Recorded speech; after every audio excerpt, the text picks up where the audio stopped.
Good morning. It is morning when and where I am, anyway. And the message of the day that's coming in, that's appropriate for me, that I'm having the opportunity to share, is, of course, several fold, several layers to it. Patterns and routines and ways of being accumulate, they compound, and they have impact. And we have read about this in lots of different books. Atomic Habits is one.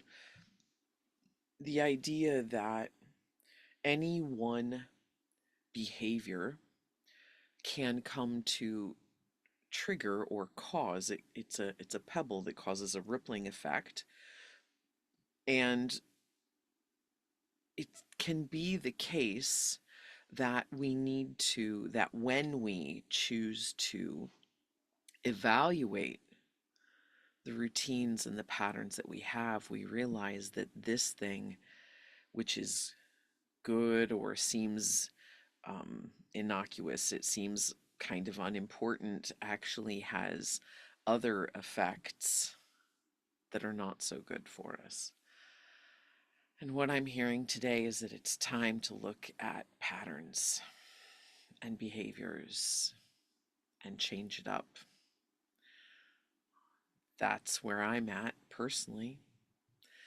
There are things that need to change. And there's a story that I have from my own life, um, of when I learned, when I first heard, if you don't like the results you're getting, change your definition of normal. Because my normal that I was living at that time, in that moment, had brought me to my knees, literally. Actually, I was flat on my face on my bathroom rug in misery, just in depression. And I was miserable with my life. I was miserable with how I was perceiving my life. And that's what I came to realize I had accepted and defined as normal. Not only the behaviors in my household, including myself, but also my way of perceiving the behaviors and the patterns in my world, in my household at that time, including projecting the responsibility for my well being onto other people in the household. And that was normal because I had seen my mother make my father responsible for her happiness and her well being.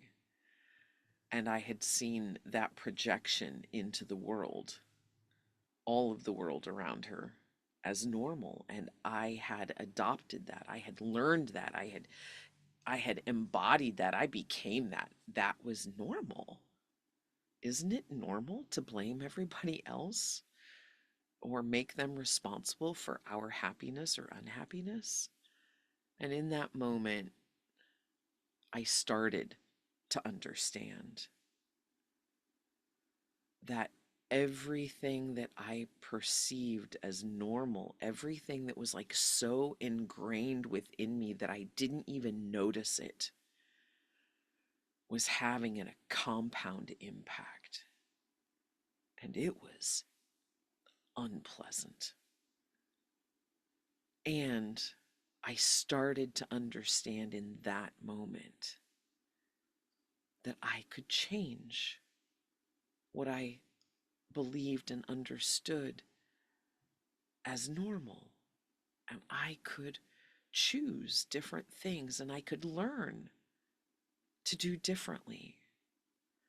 And that's what I've been doing. And that's been 13 years now since that experience. And this morning, my life is so much better.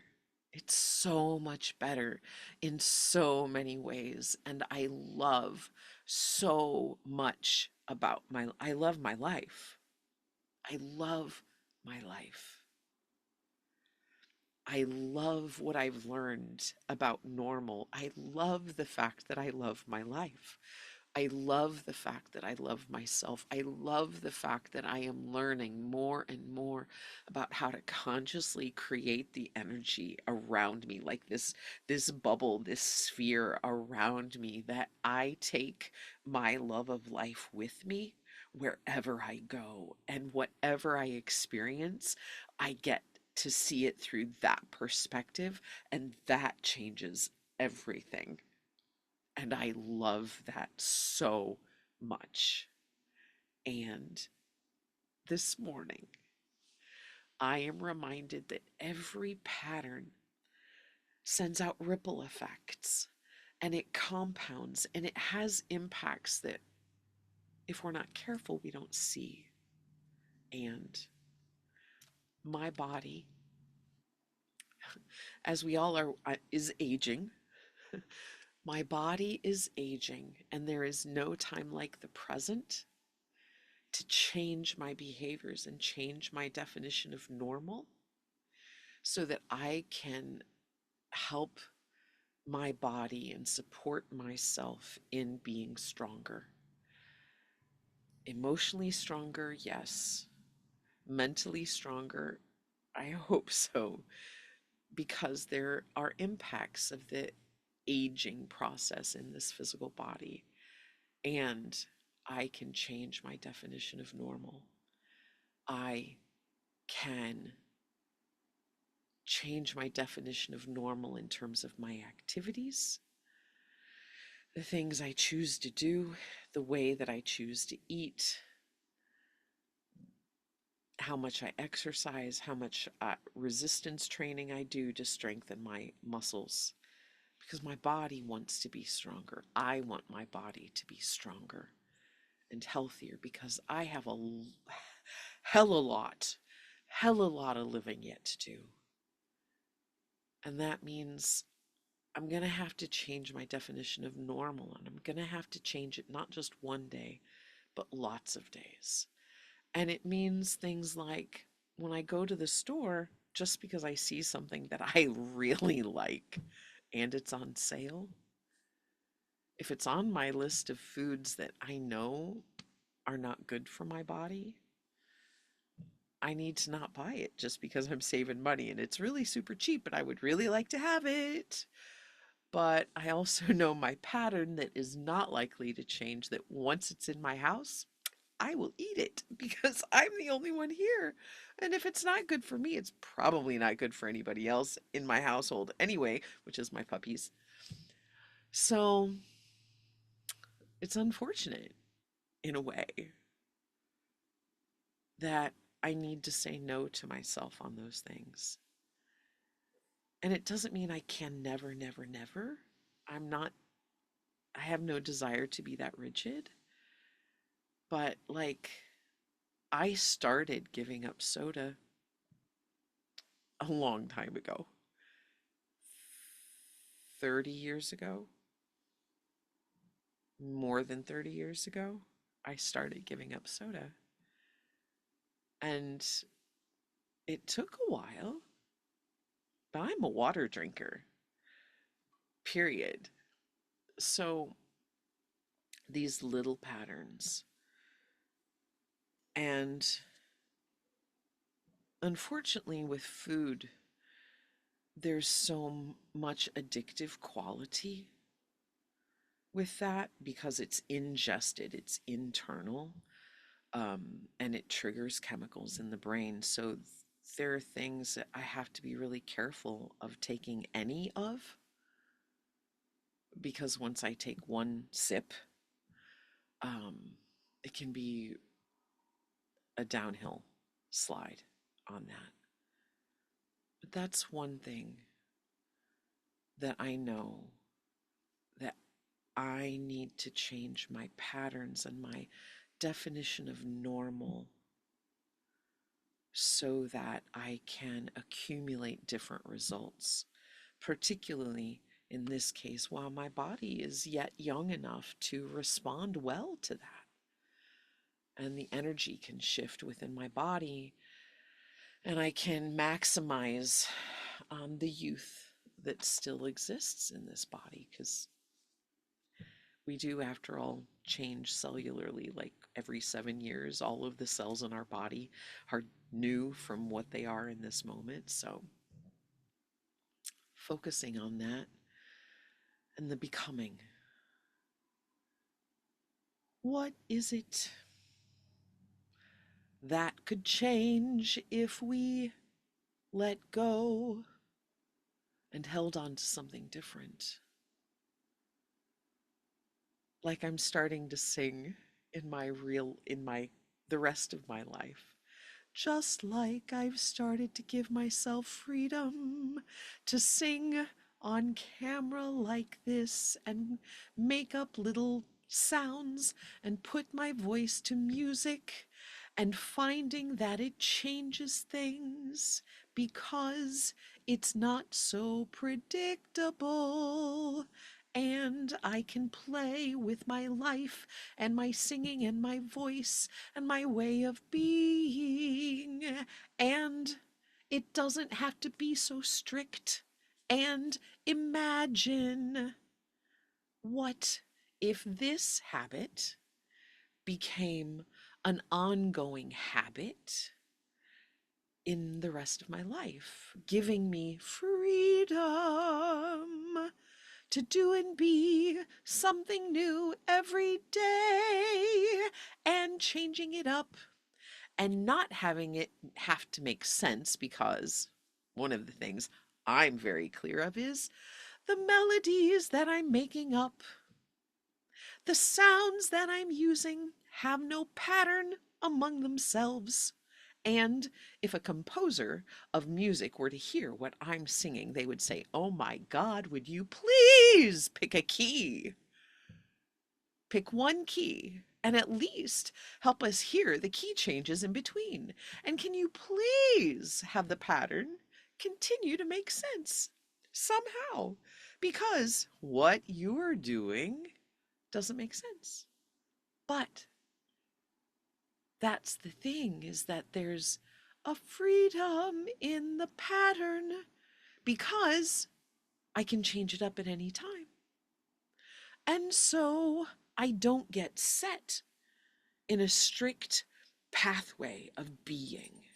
And so I get to choose and change and be and create and become something different. Not that being consistent is bad, because being consistent can be very good, as long as the pattern strengthens us and gives us more freedom to be stronger, or to accomplish a thing, an experience that we'd like to have. And I would like to have more freedom. I'd like to have more joy and pleasure and discernment and perspective. I like a broader perspective of my life and life in general, so that I can see new things and be new ways and be happier and bring more happiness and joy to the world around me. Because God knows I can be serious enough. And I've done that all my life, and I will continue,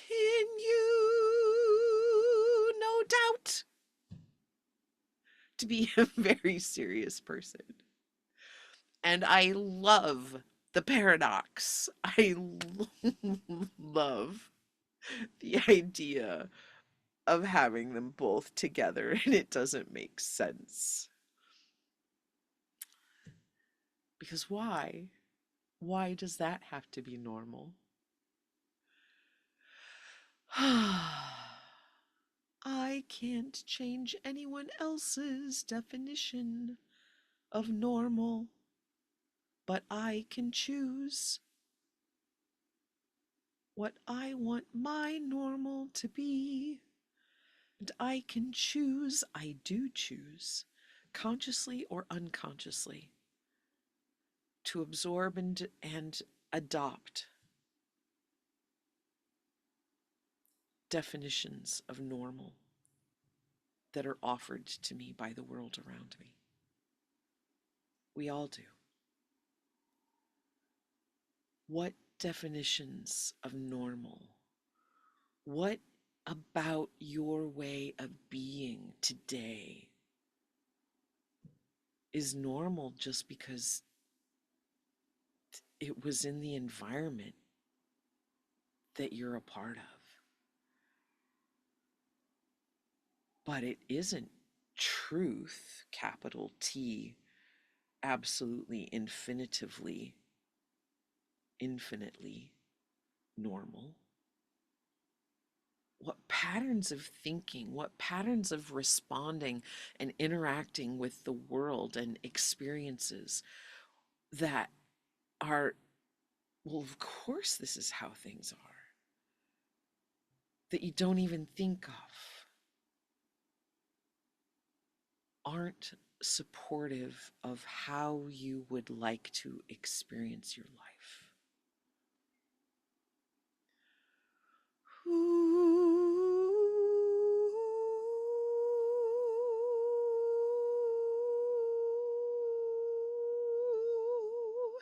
I would like to change my normal.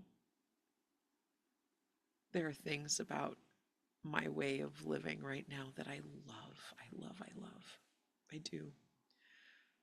To look up through my ceiling at night and see the stars this morning, like I did, to see Orion's belt through the skylight. I love that. And I would be okay with the conditions of that experience being different. The lifestyle changes that I've made in order to move from how my life was to how it's becoming um, have meant that I gave up yoga because my space didn't support it. And that's having an impact because my body is not as strong today as it was 2 years ago, because I don't have a regular yoga practice right now, because I haven't figured out how to fit it into my life, because it doesn't, I literally don't fit in the physical space that I have available to me daily right now. And that has an impact. Everything has an impact beyond the thing. So, what is asking to be freed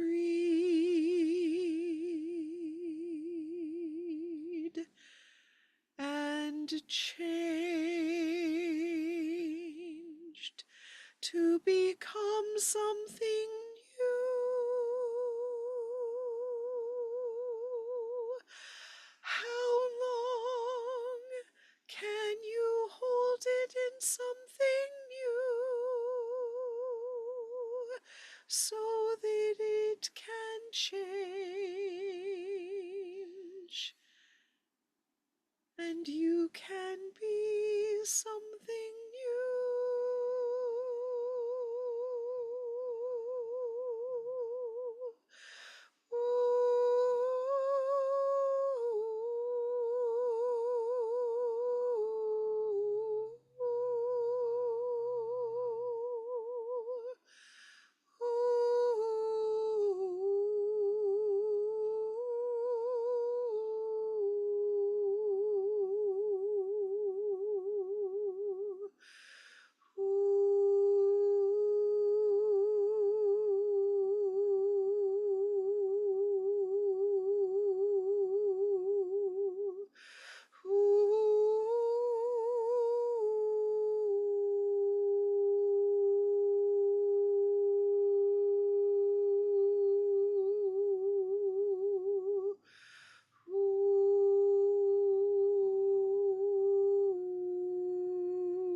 holding the energy, the space for change today and in the days and times to come. Namaste.